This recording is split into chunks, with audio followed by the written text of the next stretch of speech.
ask people who's on the $10 bill, most people don't know. But when I say is Alexander Hamilton, they say, wasn't he a president? No, Alexander Hamilton was one of the original founding fathers, and he is the person who created America's banking systems that we know of today. I've always had a fascination with the founding fathers and the creation of America, but Alexander Hamilton always stood out to me, and his life story was just so unique. So I am going to share it with you a little bit today. I'm going to explain his early life, his time in America, and how he eventually dies. His story begins in 1755 on a small island in the Caribbean called Nevis. He was born to a prostitute mother, and at the age of 10 years old, his mother and him got very sick, but his mother didn't make it and Hamilton did. Then he goes on to live with his cousin, who a few years later ends up committing suicide. So at this point, Hamilton's like, I gotta fend for myself at this point. So he starts reading a bunch of books, and he becomes so smart that he ends up being in charge of a trading charter at the age of 14. And people started to take notice to this and were like, hey, this kid is really something. We need to send him to America so he can get a proper education.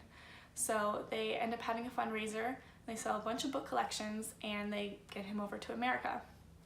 This is when his life in America starts.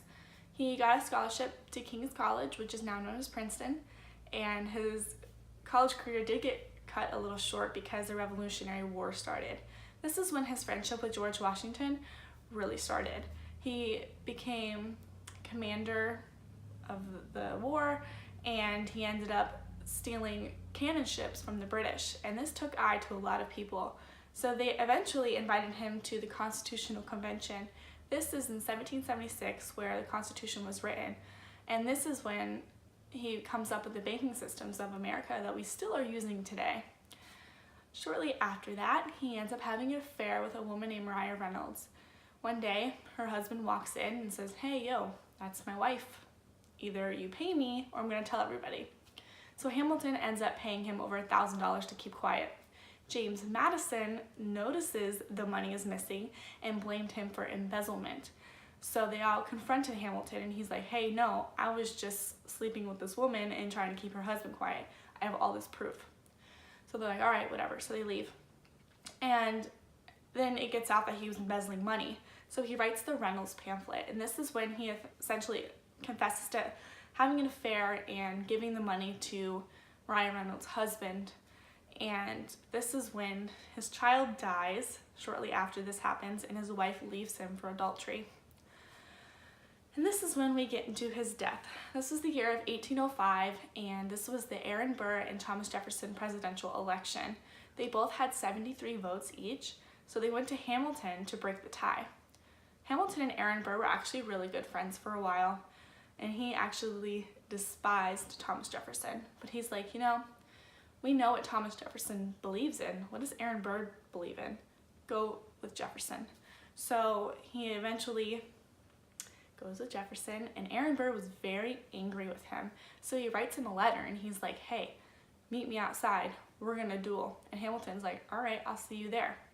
So at the duel, Hamilton shoots up in the sky. He had no intent on killing Aaron Burr, and Aaron Burr shot him right between the rib cages.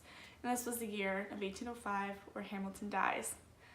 After that, his wife, Elizabeth Schuyler, does eventually forgive him for adultery and goes on to remember him by starting the first orphanage in New York, and tries to continue Hamilton's work with trying to get rid of slavery altogether. So this is why I think Hamilton's life was so unique. Growing up as an orphan in the island of the Caribbean and making a life for himself, and then going to America. And now he's remembered as one of the founding fathers, not a president.